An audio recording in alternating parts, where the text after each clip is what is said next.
Florent Sen, bonjour. Bonjour Johan. Merci de venir sur notre podcast Project It. Merci. Avec plaisir. Donc, on est là ensemble pour découvrir un petit peu ton parcours, tout simplement, et que tu puisses nous faire un retour d'expérience sur ton activité actuelle. Est-ce que tu pourrais te présenter très rapidement pour que nos auditeurs puissent savoir qui tu es? Ouais, bien sûr. Je m'appelle Florent, j'ai 40 ans. Je suis dans la tech depuis une dizaine d'années, sur un chemin pro assez classique, mais assez varié sur la typo d'entreprise et le contexte. Et aujourd'hui, je suis chez Boon Manager, qui est un éditeur qui développe un ERP en SaaS. Et je suis engineering manager de l'équipe de développement applicatif de la boîte. Parfait. Tout d'abord, j'aimerais remercier Annabelle Chamiot du cabinet GTech qui nous a mis en contact. Donc, merci encore à elle. Et le fait qu'en fait on puisse se voir aujourd'hui, c'est que dans ton parcours, en fait, ce qui est intéressant, c'est que tu as pu transiter d'une position de développeur vers une position de manager, et également que dans ton entreprise actuelle, vous êtes en 100% à distance, ce qui fait que vous faites toutes vos prestations à distance. Donc, c'est pour ça aussi que je voulais qu'on fasse cette interview ensemble pour que tu puisses nous expliquer un peu comment ça se passe, parce que la gestion de projet à distance diffère évidemment d'une gestion de projet en physique. Mais tout d'abord, avant de commencer, est-ce que tu pourrais nous expliquer un peu ton parcours en tant que développeur, ce que tu as pu réaliser, quel type de projet, tout ce que tu penses être intéressant de nous raconter? Ouais, moi j'ai fait mes études en développement. J'ai fait IUT plus ensuite master assez classique dans le bassin de Sophia Antipolis dans le sud. Il y a un gros bassin tech de PACA. J'ai démarré mon parcours au Crédit Agricole où j'ai participé à un projet innovant pour l'époque dans le milieu des années 2000. C'était la démat d'un compte bancaire grâce au NFC des smartphones qui venait de débarquer. Un projet de R&D très sympa sur les prémices du dev en Java mobile. On avait même eu un pilote dans une cantine de campus Polytech, donc un gros projet assez ambitieux dès le début, donc un bon démarrage. Suite à ça, pleine crise de 2008 avec un marché assez tendu, donc je me suis mis à mon compte pour faire du site vitrine, principalement en PHP. C'est l'Eldorado web de l'époque, une bonne école d'autonomie et de gestion de projet de clientèle. J'ai enchaîné toujours avec du dev PHP dans une startup spécialisée dans les pubs interstitielles. Assez novateur dans le sens où on rémunérait le public pour voir de la pub. C'est un peu le business model de quelques apps mobiles aujourd'hui. Et je m'étais occupé du moteur de gamification et de son déploiement avec des gros clients comme Telecom Italia.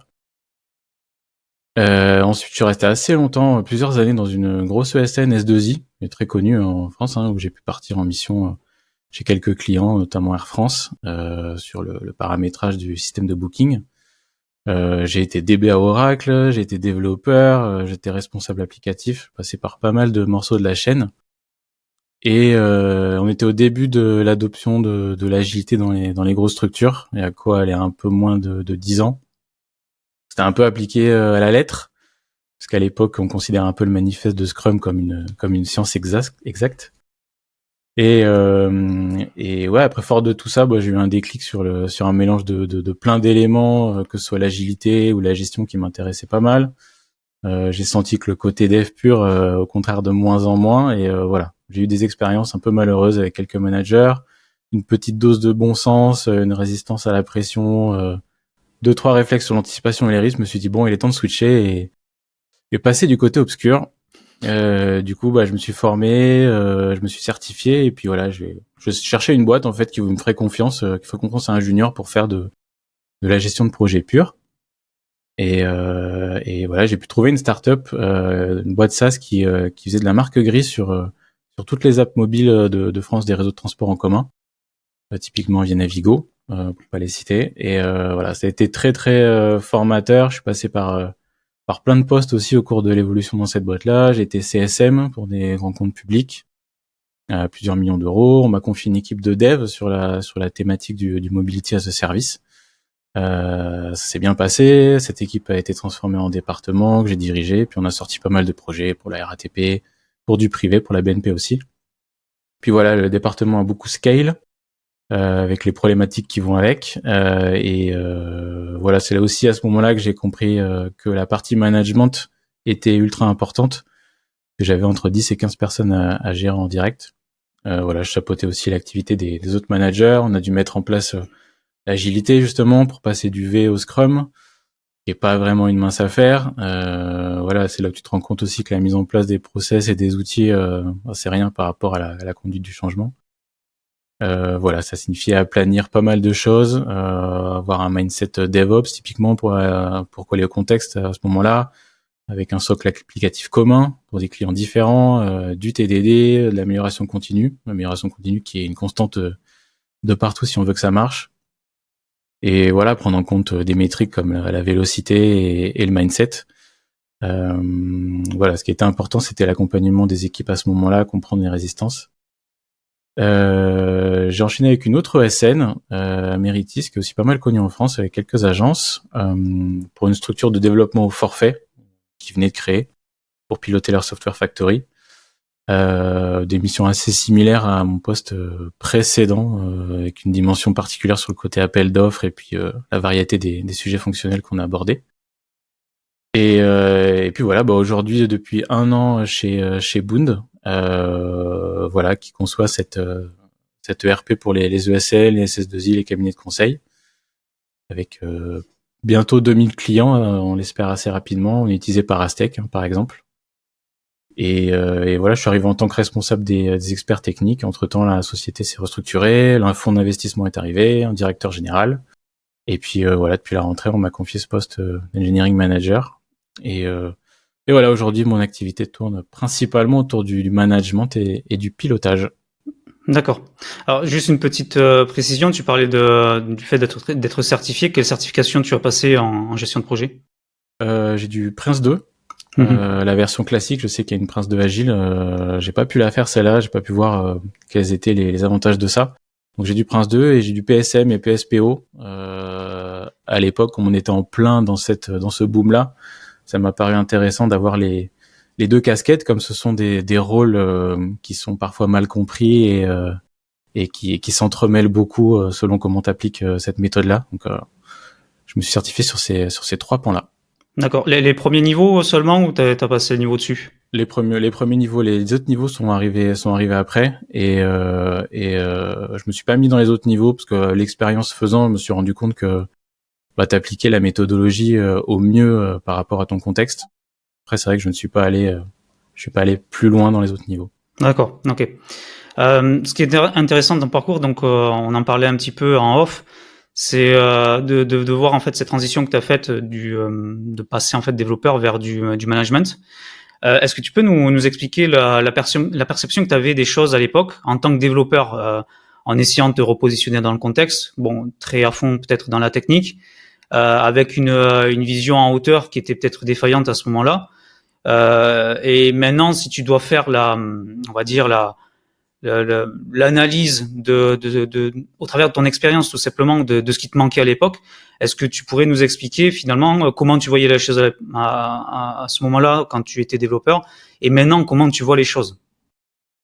En fait, tu as donné les 2 éléments principaux qui avaient constitué ma réponse. C'est le fait qu'en effet, quand t'es dans une équipe de développement, surtout quand tu n'es pas dans un système d'agile et de squad aujourd'hui où l'autonomie est une notion très importante, le fait d'être la tête dans le guidon te permet pas aussi de te mettre à la place des personnes qui gèrent les projets. Ça va souvent dans un sens et c'est vrai que c'est très difficile et au niveau équipe de développement, on a tendance à vraiment uniquement à regarder la partie qu'on doit développer et il y a effectivement aussi le manque de hauteur qui peut aussi être dû au manque de communication. Donc c'est vrai que moi en tant que développeur, je me rappelle pas beaucoup avoir eu de vision sur l'avancement d'un projet, sur la fin d'un projet, quels pouvaient être ses impacts. Mon développement pouvait avoir de gros impacts s'il foirait tout simplement. Ça c'est pas forcément des infos qu'on avait de partager. Après voilà, ça dépend aussi de la gestion du projet. Soit on vient de taper sur les doigts une fois que t'as tout cassé, soit on essaye de t'expliquer au fur et à mesure. C'est vrai que cette vision-là, elle manquait. Niveau communication, on communiquait pas de la même façon, c'est-à-dire qu'on était très en très en silo, en équipe, chacun sur son. Je parle de mon expérience, ça doit pas être partout pareil, je l'espère. Mais voilà, on avait peut-être un manque de communication un peu plus global à l'intérieur de l'équipe sur les news de l'avancement des autres. Les news, on les a uniquement par rapport au PR et par rapport à ce qu'on doit corriger quand on dev, et peut-être moins de hauteur. On n'avait pas cette notion de la gestion du temps. Moi, je sais que j'ai participé à beaucoup de projets où il n'y avait pas du tout d'estimation. Il n'y avait pas du tout de discussion sur les risques, sur les impacts et où est-ce qu'on allait atterrir si. Voilà, le fait d'avoir toutes ces informations là en amont, c'était pas forcément partagé. Tout ce qui est notion de performance, pareil, c'est pas des choses que j'ai pu vivre aussi. On n'avait pas de KPI ou d'indicateurs sur comment pouvait fonctionner l'équipe, sur le projet, sur le ROI tout simplement qu'il peut avoir. Ce sont des informations qui sont assez cool à partager aussi à tout le monde et qui n'ont pas forcément de notion de secret. Je pense qu'on peut regrouper ça sous le chapeau transparence en fait. Aujourd'hui, on est beaucoup plus transparent, je pense, à travers pas mal d'entreprises sur les projets, sur ce qui peuvent coûter, et c'est un peu ce qui manque. Et voilà, dans toutes ces notions là, c'est ce qu'on essaye de faire ressortir au maximum. C'est vrai que je parle d'une vision qui est peut-être il y a entre 5 et 10-15 ans. Donc je pense que le métier a aussi beaucoup évolué. Ne serait-ce que sur la façon dont on considère les collabs et la gestion de projet, la façon dont les boîtes essayent aussi d'instaurer un bien-être, on va dire, je le mets dans ce panier-là. Le fait d'avoir beaucoup d'informations, de la vision, et voilà, qu'on te partage les choses et qu'on te donne un sentiment d'autonomie, fait que c'est sur ces pans-là que ça a beaucoup évolué en tout cas. D'accord. Donc, il y a une chose dont tu as parlé, et pour moi c'est un sujet qui revient régulièrement en gestion de projet et qui se confronte un peu avec certaines pratiques agiles, c'est les estimations. Et justement, je pense que ça fait partie de ces sujets-là où il y a un manque de prise de hauteur de la part de certaines personnes sur ces estimations, en essayant enfin tout simplement de les enlever, de les balayer. Tout simplement avec un argument qui est, vu que les estimations sont tout le temps fausses, ben en fait il faut pas en faire, ça sert à rien. Alors que finalement, bon, les estimations, leur but c'est pas d'être vrai, c'est un outil de travail qui permet aussi de faire un suivi et savoir si on est sur le bon chemin. Après, on sait très bien qu'il va y avoir des choses qui vont se passer, qui vont bousculer ce qu'on a évalué, et c'est à nous de nous adapter derrière. Mais l'objectif, c'est de pas trop dévier aussi de certaines, on va dire, prérogatives, parce que on a un budget à gérer, on a un délai à gérer. Les estimations nous permettent de savoir où est-ce qu'on en est et s'il faut à un moment donné prendre des mesures ou pas. Toi, à ce niveau-là, comment t'abordes ce sujet des estimations?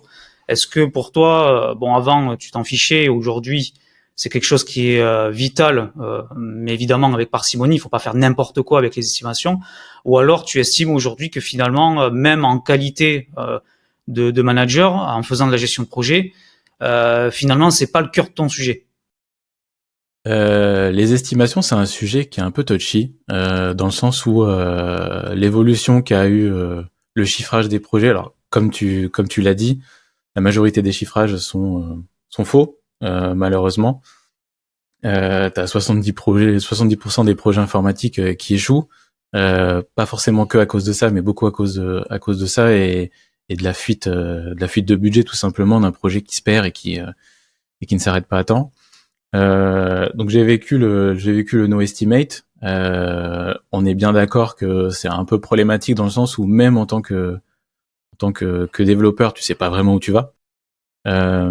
Par contre, le côté radical l'estimation, il faut absolument la faire et il faut s'y tenir.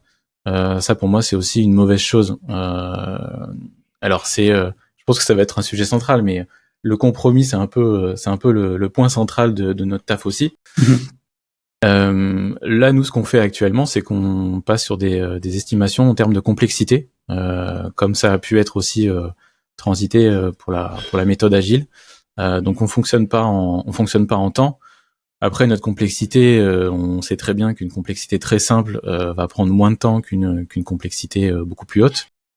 Et voilà, on a vu aussi que, enfin moi j'ai vu aussi au cours du temps que les estimations pouvaient aussi induire une notion de pression un peu malsaine sur les personnes qui réalisent le projet. Donc c'est un sujet qui est un peu complexe. Au niveau de la complexité, on vient de démarrer sur notre dernier cycle, donc on est en phase de monter en compétences là-dessus. Et voilà, en toute transparence, on s'est rendu compte que certaines complexités prenaient plus de temps ou étaient plus complexes que ce qu'on avait estimé. En fait, quoi qu'il arrive, l'estimatif, le mot se parle de lui-même. C'est une estimation. Tu dois te baser là-dessus pour faire tes planifications, ce qui ne t'empêche pas de pas réfléchir aux risques et de prévoir des buffers justement. Voilà, c'est ça. Voilà, pour te dire que si ton projet il atterrit pas à temps, c'est normal entre guillemets parce que c'est la vie d'un projet.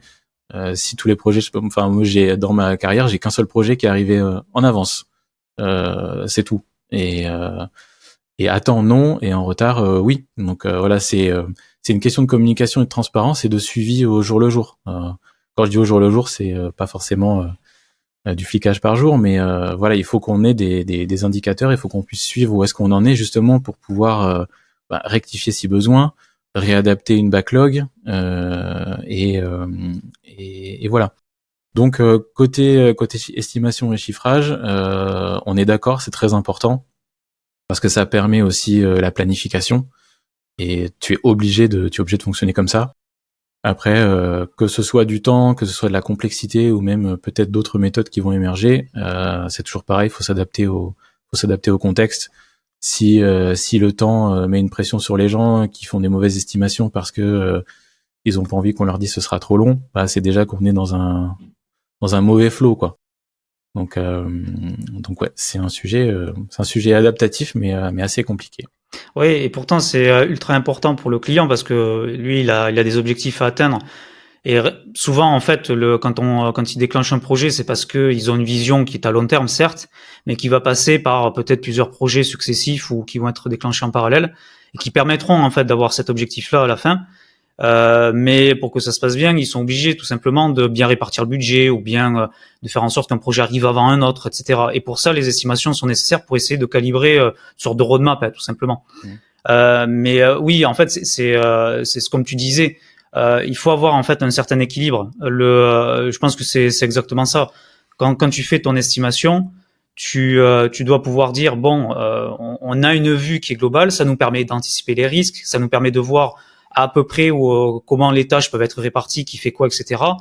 Mais il faut pas oublier que ça reste quelque chose d'initial qui va évoluer et c'est un outil de communication. Et ça, je pense qu'aussi, faut pas l'oublier, comme tu l'as très bien dit. Ça va bouger et c'est pas quelque chose qu'on doit tenir, c'est pas un objectif en lui-même, c'est pas quelque chose qu'on doit un résultat à obtenir, c'est une indication où est-ce qu'on en est. Comme ça nous permet de communiquer avec le client. Aujourd'hui, toi, quand tu dialogues justement parce que tu es l'interface entre l'équipe technique et potentiellement les clients ou les porteurs du besoin, comment tu arrives à jongler entre les deux en expliquant bon d'accord, vous avez besoin d'avoir tel projet en temps et en heure, et essayer en fait de dialoguer avec ton équipe qui eux, peut-être, tu le sais très bien, n'ont pas cette perception des choses. Comment tu arrives à amener le sujet et à trouver une sorte de consensus et à les faire travailler un petit peu sur cette notion. Ok, on sait très bien que ça va bouger, mais il faut quand même essayer de cadrer tout ça et de pas partir dans tous les sens. Alors du coup, nous, on n'est pas en lien directement avec les clients. Nos clients en fait sont l'équipe produit qui est à l'intérieur de la boîte et qui sont aussi un lien vers le client. Même si on n'est pas trop drivé par nos clients, on essaye de prendre le lien qu'on a avec nos clients. On a nos BC, nos coachs qui eux discutent avec les clients pour faire la gestion du projet de la mise en place de notre ERP. Ce qui est pas dans mon scope.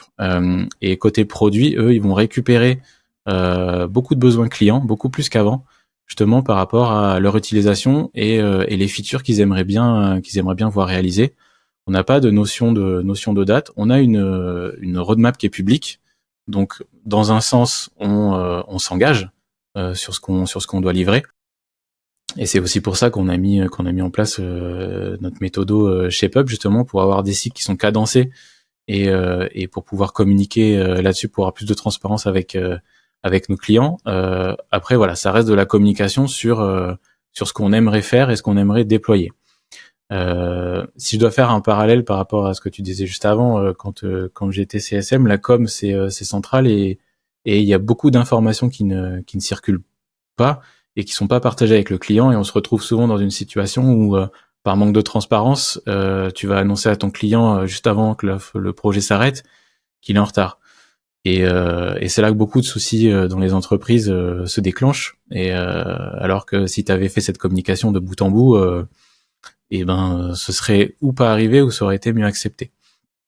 Ça c'était pour rebondir sur ton point juste avant.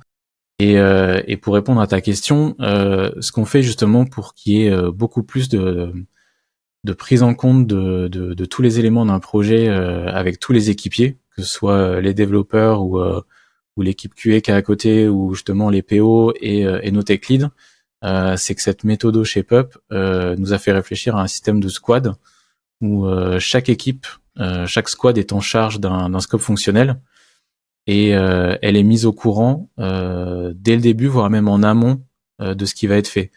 C'est-à-dire que tu as une phase où niveau shaping, ça s'appelle du shaping, où les product owners vont t'as une phase de discovery d'abord, où les PO vont réfléchir par rapport aux remontées des clients et par rapport à ce qu'ils trouvent correct de rajouter dans l'application. Il va y avoir une phase où ils vont réfléchir.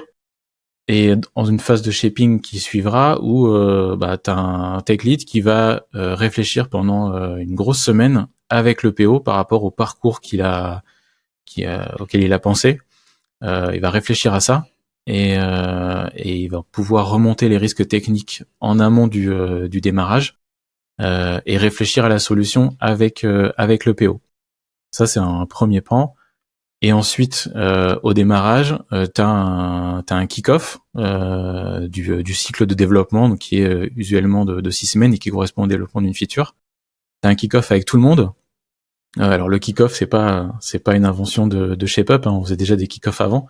Mais j'en parle parce que c'est un élément ultra important, le fait de réunir tout le monde pour à ce moment-là, je le faisais même avant, où une énorme presse où tout le monde est réuni, tu discutes des enjeux du projet, tu discutes du client, on peut même réunir le client, je faisais ça aussi, où tu discutes des dates, tu discutes des jalons, des unités de travail, de ce qui va être produit, de comment est-ce qu'on va se réunir au jour le jour, est-ce qu'il y aura des délits, est-ce qu'il y aura des démos, à quelle fréquence. Donc déjà le fait de les mettre dans le bain et de tout leur expliquer, ça crée une transparence et ça crée aussi une appartenance au projet. Donc ça c'est un élément très très important pour moi et l'autonomie tout simplement. Je pourrais donner plein de principes mais l'autonomie selon le niveau bien évidemment des personnes, c'est ce qui va aussi créer de l'appartenance encore plus au projet, créer beaucoup plus de qualité, parce que quand tu as toutes les informations, que tu sais ce que tu vas livrer, quand tu vas livrer, que ça va partir en prod, que c'est une grosse feature qui est attendue par un client, ça pourrait être plein de notions que tu communiques à ce moment-là. Le fait de fonctionner en squad et que tout le monde ait son mot à dire et qu'on encourage tout le monde à remonter les risques, c'est-à-dire que ce soit un développeur, un QA, un tech lead ou un PO, tout le monde a son mot à dire sur le parcours. Et tout retour est bon à prendre. Et c'est ça aussi qui fait que le fait d'avoir le droit à ta voix dans la squad crée aussi ce sentiment beaucoup plus accompli et beaucoup plus squad et te permet d'arriver plus facilement au succès en tout cas. D'accord. Donc là, en fait, tu nous expliques le fonctionnement de cette pratique qui s'appelle ShapeUp. Est-ce que tu peux nous positionner un petit peu le contexte de cette pratique-là, son fonctionnement, comment ça s'applique, sur quoi ça s'applique? Par exemple, tu parles de squad. Qu'est-ce que c'est qu'un squad? Combien il y en a? C'est composé de combien de personnes? Tu nous parlais aussi, par exemple, de livrer toutes les 6 semaines. Est-ce que c'est 6 semaines fixes ou est-ce que c'est modulable? Est-ce que tu peux nous poser un petit peu le contexte de toute cette pratique-là? Ouais, ShapeUp, ça a été inventé par Basecamp, si je me trompe pas, pour répondre à des besoins et pardonne-moi du mot, des perversions de l'agilité. On en parlait tout à l'heure, hein, le fait d'appliquer des choses à la lettre et quand même sur un manifeste je crois qu'il fait pas beaucoup de pages et le manifeste agile. Ouais, voilà, c'est ça. Oui. Moi, j'ai coutume de dire, ça tient sur une page web. Enfin, c'est pas applicable en l'état. Il faut il faut l'adapter justement au contexte. Et c'est vrai qu'il y a beaucoup de perversité, C'est ça. comme tu dis. Ouais. Malheureusement, ça n'a pas été compris. Chez Pub, ça a été arrivé pour pouvoir maîtriser mieux ton scope projet, dans le sens où voilà, sur du waterfall, ton périmètre est très voire trop figé, alors que sur du shape-up, t'as une idée qui est cadrée et voilà, t'es obligé d'atteindre l'objectif entre guillemets à cause du timing. Je te dirai plus tard, ça paraît un peu fort comme idée comme ça, mais il y a des notions qui sont adaptées justement pour pouvoir livrer des scopes différents selon le temps que tu mets à faire ton dev. Tu vas te focus sur un livrable qui est concret. T'as pas une backlog infinie. On réfléchit beaucoup à MVP. C'est-à-dire que toutes les semaines, on a des sprints de 1 semaine pour les cycles de 6 semaines où on essaye de faire des démos à la fin de la semaine. Donc ça t'oblige aussi à réfléchir en contenu qui est fonctionnel. Et voilà, on négocie pas sur les dates. On va juste faire rentrer le maximum de choses qu'on est capable de faire rentrer en les classant par priorité. Comme je te l'ai dit, c'est propice à l'autonomie parce que les devs conçoivent leurs solutions techniques au final, ils prennent pour la majorité leurs décisions et le focus est vraiment fait sur le parcours utilisateur. Tu peux avoir une meilleure prio des projets aussi parce que les tâches moins importantes au final sont abandonnées. Tu définis un appétit, tout simplement. Tu te dis bon bah en fait on a 6 semaines pour réaliser cette feature. On n'a pas besoin de plus normalement. On peut avoir des cycles de 2 semaines aussi si des features sont moins grosses. Et on réfléchit beaucoup en impact business et voilà ce qui va faire plaisir à nos clients, et l'appétit est extrêmement clair vu que voilà t'es cadencé avec une même période. Et voilà, t'as moins de dépendance aussi entre équipes parce que bah tes user stories elles sont atomiques, donc t'es quand même pas mal en silo dans ton équipe. Ton shaping il est solide parce qu'il a été vu première fois par un PO, ensuite par un tech, ensuite estimé et voilà, le dev est lancé. Et on essaie de minimiser aussi les attentes. Sur la structuration, on crée des équipes multidisciplinaires, donc sont des squads. En général, tu as entre 5 et 6 personnes. Tu as 1 ou 2 développeurs, un lead tech, celui qui va s'occuper du shaping et de chapeauter toutes les PR et participer à des développements complexes. Un QA pour tester et un product owner justement pour gérer pour faire office de chef de squad, un chef de projet de cette feature-là. Et le côté lead tech responsable des avancées techniques. Sur le cycle de dev, du coup, comme je t'ai dit, une phase de discovery, ensuite un shaping qui dure 1 semaine en général en collaboration pour que la solution fonctionnellement et techniquement soit prête dès le kick-off. On essaie de prévoir au maximum les risques à ce moment-là, documenter tous les besoins. Et tu as une phase de validation finale pour être sûr qu'on va le proposer pour un cycle. Ensuite, on passe au kick-off où on explique tout et on a un élément qu'on a piqué aussi de l'agilité qui s'appelle le Tres Amigos, où tu vas avoir un développeur, un PO, un QA et qui vont se réunir après le kick-off pour faire une passe sur les risques et faire un tableau classique de gestion des risques avec les couleurs associées et on fonctionne aussi par module. On essaie d'aller beaucoup plus profondément dans les modules de l'application durant cette phase-là, où en plusieurs strates en fait, on essaye de délayer les risques au maximum avant de pouvoir démarrer. Et voilà, après on a un workflow de développement assez classique, j'ai envie de te dire, des stories. On essaye de gérer soigneusement les dépendances. Le lead tech et la QA valident le code avant qu'il y ait un merge. On essaye d'automatiser côté QA, essaye d'automatiser les tests, voir qu'est-ce qui est manuel, qu'est-ce qui est pas. On a des sessions de cowork accélérées sur la fin avec des bug bash où tout le monde peut faire des tests juste avant la mise en production. On a une période de freeze aussi qui permet justement de mieux cadencer et de se dire bon bah à partir de là on sait qu'on arrête les devs et pendant 1 semaine on va corriger que des bugs et pas réintroduire de nouveaux autres bugs potentiels juste avant de faire la mise en prod. Voilà, et puis c'est la culture, c'est la responsabilité partagée où toute l'équipe est impliquée dans la qualité, pas que l'équipe QA, c'est pas les seuls garants. Et voilà, on essaye aussi d'avoir une approche qui est bienveillante au maximum. Ça favorise beaucoup la montée en compétences, étant donné que tu es sur un sujet pendant 6 semaines, tu es à fond dessus et tu montes en compétences extrêmement rapidement. Et ce qui t'empêche pas de passer sur une autre squad fonctionnelle si t'en aimais l'envie, ou alors de rester dessus. Et par rapport au scope dont je parlais tout à l'heure, on classe nos fonctionnalités à développer par priorité, c'est-à-dire qu'on a des must-have, des should-have et des could-have. Et on fait un bilan en fin de cycle sur ce qui a été livré. Donc l'objectif, c'est bien sûr de livrer les must-have. Et ensuite, si on n'a pas livré les should et les could, on se demande si ça valait le coup finalement, parce que ça correspond pas à l'appétit qu'on voulait se donner. Pour nous, on voulait développer cette fonctionnalité pendant 6 semaines. Peut-être qu'elle prend plus de temps parce qu'on n'avait pas vu des choses en chemin. Et on réfléchit à se dire, est-ce qu'on se le met en backlog pour le réaliser un peu plus tard ou pendant une phase de cooldown. Entre les cycles, on a une phase de cooldown qui a un temps un peu moins cadencé sur le temps, et où là on peut réaliser ces features-là si côté produit on juge que c'est nécessaire et que ça a de la valeur pour le client. D'accord.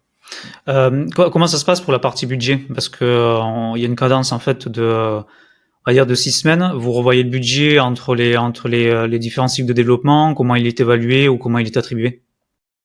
Là, pour l'instant, on n'accorde pas de précision par rapport au budget. Justement, on utilise notre outil ERP pour calculer ces budgets-là. L'accent est mis sur la valeur, c'est-à-dire que si on a une équipe qui est capable de réaliser cette feature-là dans les 6 semaines, on va le faire. Et ensuite, c'est ce qui nous permettra de garder ou de continuer sur ce budget-là, qui est un budget interne, vu que ce sont des coûts internes et qu'on facture pas les développements à nos clients. Voilà, ça nous permet d'équilibrer au fur et à mesure. On a des gens qui sont seniors, et les budgets sont assez équilibrés au final. Et voilà, en général, les équipes ne changent pas en termes de budget et de temps, ce qui fait que tu es assez constant. Ce qui va changer au final, c'est le fait de rajouter un développeur, parce qu'on sait qu'on va avoir besoin de beaucoup plus de vélocité sur tel élément. Mais au final, les budgets sont les mêmes sur chaque feature, ce qui simplifie aussi beaucoup cette gestion-là. Donc vous avez une enveloppe qui est globale et en fait vous piochez dedans au fur et à mesure des cycles de développement? Ouais. Ok, je vois. Et après, donc il y a évidemment une phase d'évaluation pour savoir les retours sur l'investissement qui est fait, ça réinjecte de l'argent, ça améliore l'enveloppe, etc. Nous, quoi qu'il arrive, on est sur une solution SaaS par abonnement. Les features qui vont arriver, comme l'intelligence artificielle, vont peut-être changer la donne. Mais voilà, pour l'instant, la réinjection de budget, elle se fait par rapport à notre volonté de livrer beaucoup plus de features ou pas. Donc ça dépend effectivement de la montée de clients. Pour l'instant, c'est pas une question qui est très étudiée. Comme je te dis, ce qui est très important pour nous, c'est de donner beaucoup de valeur aux livraisons et aux clients, et on constitue les équipes en ce sens. Et voilà, comme je te dis, après les budgets sont constants, ils évolueront au fur et à mesure qu'on recrute, parce qu'on va encore recruter beaucoup de gens. Donc ça va se lisser avec le temps, mais ce qui est très intéressant, c'est que voilà, on a cette notion budget qui est beaucoup moins qui est beaucoup moins importante dans le sens où on s'occupe de constituer les équipes pour livrer au mieux possible. D'accord. Là, de ce que tu nous racontes, en fait, on a vraiment l'impression que c'est une succession de projets de 6 semaines, qui évidemment est dans une démarche d'amélioration continue d'un produit ou de plusieurs produits. Et on a une sorte d'hybridation, j'ai l'impression, entre, comme tu disais tout à l'heure, on enlève tout ce qui est trop permissif par rapport à l'agilité, ce qui amène certaines perversions, hein, je reprends ton terme, en posant un cadre qui est beaucoup plus orienté gestion de projet, et toujours en prenant en considération l'évolution du produit. mais en gardant cette fameuse agilité. On va exprimer comme ça, mais surtout les bonnes pratiques, c'est du bon sens en fait, tout simplement, c'est de la logique. Quand tu parles d'autonomie, quand tu parles d'impliquer toutes les personnes, que ce soit dans la conception du produit, dans sa réalisation ou même dans la gestion globale, finalement, c'est ce que je pense toutes les entreprises devraient instaurer, et ce qui n'est pas fait, parce qu'on en parlait tout à l'heure, il y a parfois des organisations qui poussent un peu trop sur les estimations et qui font un contrôle beaucoup trop rigoureux, alors que c'est pas fait pour ça à la base. Et donc, au travers de cette approche que vous avez instaurée, vous avez essayé d'apporter beaucoup de bon sens, de logique, et c'est pour ça aussi, je pense que ça fonctionne pour vous. Après, on a quand même des problématiques. Ce serait très prétentieux de pas le dire. Bien sûr. Mais comme tu le dis, c'est vrai, le mot qui revient souvent quand on doit définir quelle qualité on doit avoir pour faire de la gestion de projet, c'est le bon sens et surtout l'adaptation en fait. Comme on le répète au cours de la discussion, le principal défaut de la majorité des entreprises, c'est qu'on veut absolument appliquer une méthode et pas du tout étudier les retours et être peut-être pas dans la sanction, mais ne pas comprendre pourquoi ça fonctionne pas. Alors que voilà, dans le process de livraison continue, il faut quand même se dire que le chef de projet, il est pas forcément au courant de tout ce qui se passe s'il a pas les informations. C'est aussi pour ça que voilà, tu parlais de choses qu'on a piquées à l'agilité entre guillemets. T'as aussi tout ce qui est rétro. C'est la base. Alors, je dirais pas que c'est la cérémonie la plus importante, mais au final, tu es obligé de créer cette cérémonie-là pour avoir les retours des personnes impliquées, parce que c'est eux qui savent le mieux comment s'est déroulé le projet. Et au final, les gens qui sont dans l'équipe de développement, c'est aussi eux qui connaissent le mieux le fonctionnel, parce que ils ont les mains dedans. Ils ont une vision qui est précieuse et qui est ultra importante. Donc, t'es obligé de se baser sur leur retour. Et t'as aussi un autre effet qui est malheureux, c'est que pour ceux qui appliquent les rétros, derrière on s'en sert pas. Ah oui. Et ça aussi, je l'ai beaucoup vu. Et une rétro sans porteur d'action, sans date de réalisation, sans explication de comment faire, en fait, elle sert à rien. Elle sert juste à ou se dire, ou se féliciter, ou alors juste se taper dessus sans que ce soit efficace. Tu vois. Donc il faut garder le côté constructif à chaque fois, de se dire, ok, on fait cette cérémonie-là, on fait le kick-off. En fait, il faut qu'il serve à quelque chose. C'est-à-dire que le kick-off, ça doit être une émulation de dingue. Tout le monde doit parler, doit y avoir du challenge. Et en fait, pendant toutes les cérémonies, ça doit être le cas. Et c'est ce qui fait aussi que voilà, les gens sont beaucoup plus impliqués et voilà, et que ça tend vers se passer au mieux possible. Ouais, j'aime beaucoup ce que tu racontes, parce que quand tu parles de rétro, on retrouve ça. En fait, c'est un bilan projet. Oui. Enfin, c'est un retour d'expérience. On est censé documenter ce retour d'expérience, parce que ça peut servir pour les autres projets. On reparle par exemple des estimations, mais quand on parle d'estimation, généralement on prend d'anciennes estimations, on essaie de les adapter, mais on part d'une base. Et ça vient de là, ça vient de ces événements. Aujourd'hui, on parle de rétro en mode projet classique, c'est un bilan projet. Et c'est extrêmement important, parce que ça permet de construire une base de connaissances, etc. Et pareil, c'était un petit peu aussi là ce que tu nous expliquais. On reparlera peut-être, mais c'est pas forcément le plus important. Mais quand on parlait du cycle en V, à la base, c'était fait comme ça. C'est-à-dire qu'on n'était pas obligé d'avoir qu'un seul cycle en V. C'était plusieurs cycles en V qui permettaient l'intégration de plusieurs modules au fur et à mesure. Et ça a été totalement dévié de son objectif initial. Et j'ai l'impression qu'on retrouve ça actuellement avec les pratiques agiles. À la base, il y avait beaucoup de bon sens, il y avait beaucoup de bienveillance avec tout ce qu'on expliquait depuis tout à l'heure, et ça a été perverti, pour X ou Y raison. Ça, c'est pas le sujet. Et en fait, au travers de cette pratique, par exemple ShapeUp, mais je pense qu'il y en a d'autres qui existent, on essaye en fait de remettre au centre ce qui fait en fait vraiment une bonne gestion de projet. Et au travers en fait vous de votre activité, c'est ce que vous essayez de faire en fait avec les services que vous proposez, c'est ça? Ouais, exactement. Et c'est vrai que le constat de base par rapport au cycle en V qui fait que la boîte a switché vers ShapeUp. Moi, je suis arrivé, c'était déjà démarré. C'est que même si on a eu des remarques ou des réticences ou des peurs sur le fait de passer à cette méthode-là, parce que parce qu'avant on était en waterfall et enfin ce dont je me suis rendu compte au cours de mes expériences, c'est que même en waterfall, il y a un moment où tu arrives dans le projet où tu te rends compte que tu pars pas dans la bonne direction et tu dois changer des choses. Tu dois en rajouter, tu dois refaire ton archi, t'as des refactos, t'as plein de raisons ou même des éléments externes qui font que ton projet va être ralenti. T'as un prestataire qui doit te fournir une API, ça n'arrive pas. Enfin, il peut y avoir plein de cas différents et même en agile, au final, quand tu as des changements de projet, moi j'ai vu les faits où en fait tu rajoutes des choses mais t'enlèves rien. Parce que ça doit faire partie du projet, et ce que tu avais prévu doit en faire partie aussi. Et ça doit être l'élément que j'ai le plus vu, hein, mais ça fait partie d'un cercle où forcément après t'as un impact sur tes équipes et ton projet foire. Donc encore une fois, c'est une question de bon sens et d'adaptabilité.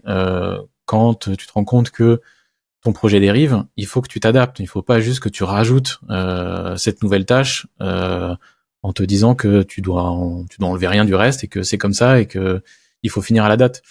Ça ne fonctionne pas.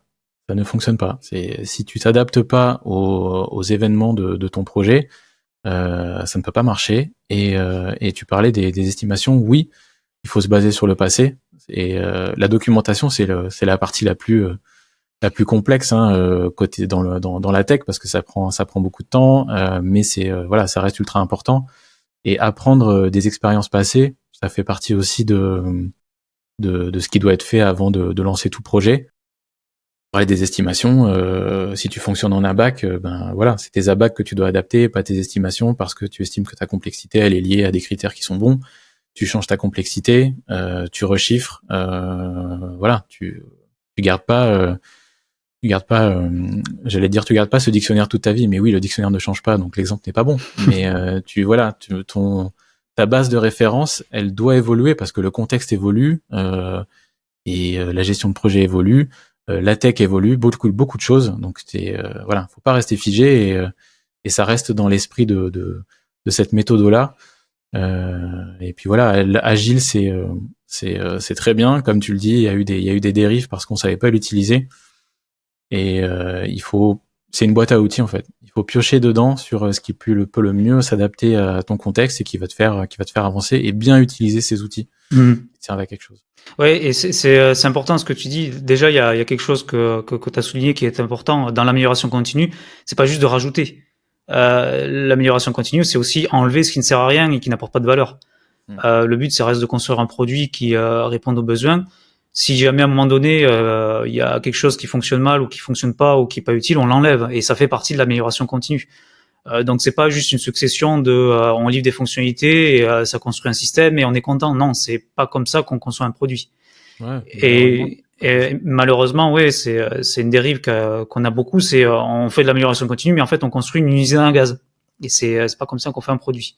Ouais, c'est ça. Le constat, il est simple aussi, c'est que quand tu construis, alors j'utilise le terme backlog parce que c'est agile, mais en vrai, c'est des unités de travaux, c'est ce que tu veux.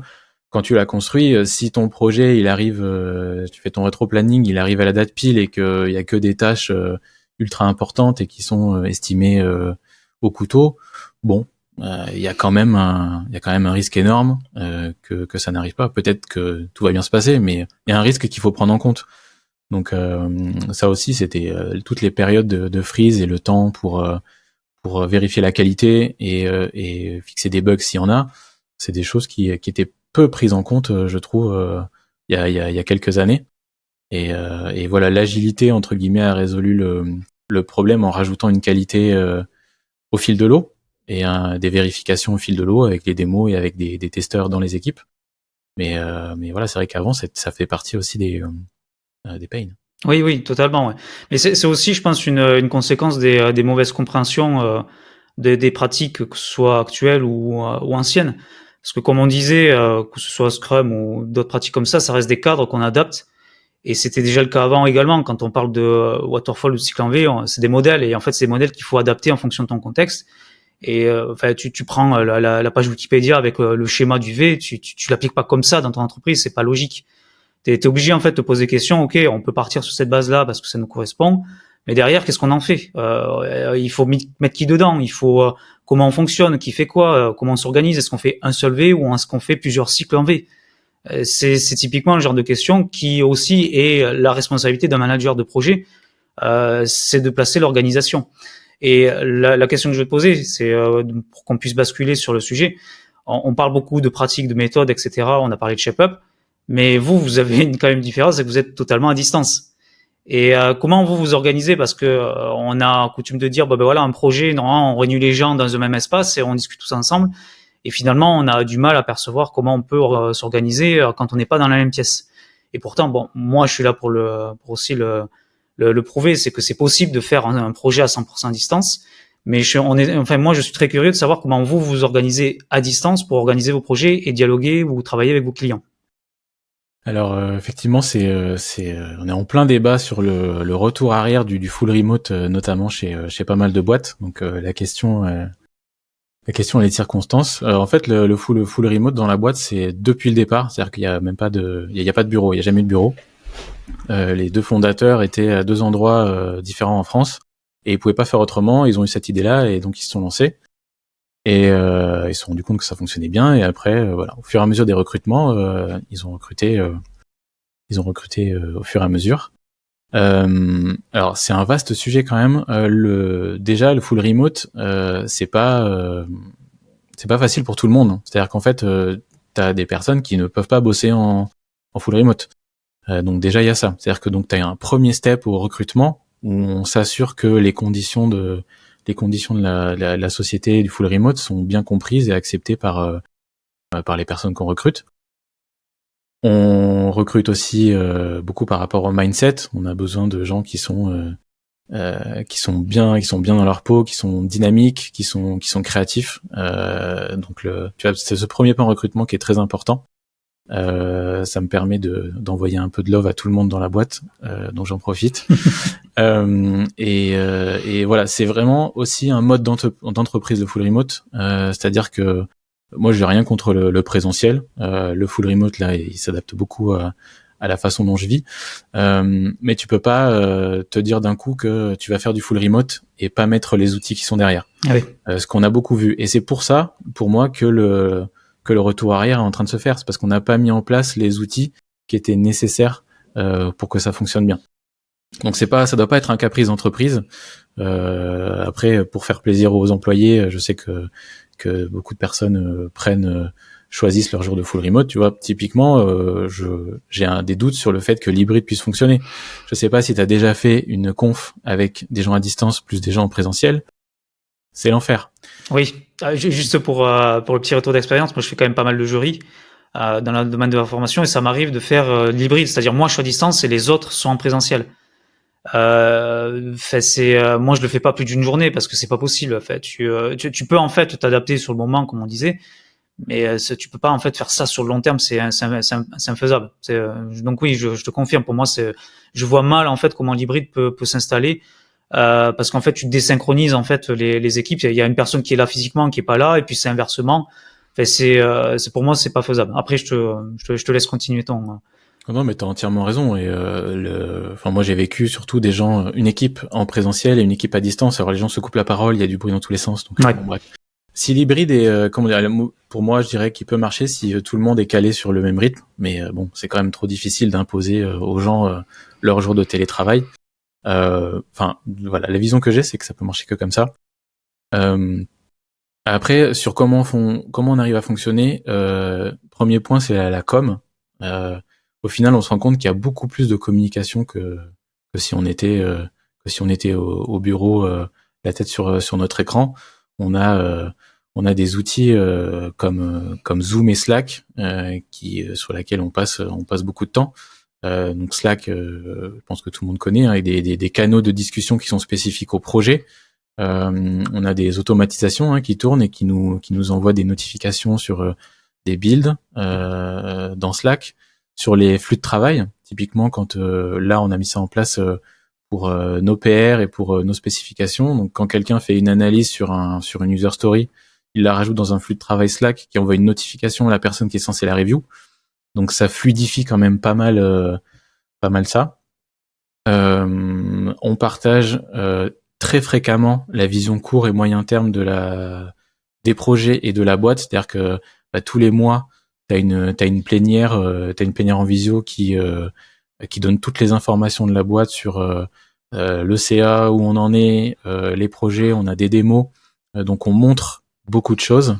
On a des daily, et voilà, les canaux Slack sont une énorme base de communication où on fait en sorte que dès qu'une information doit sortir ou doit être mise en place, elle est partagée dans ce canal-là.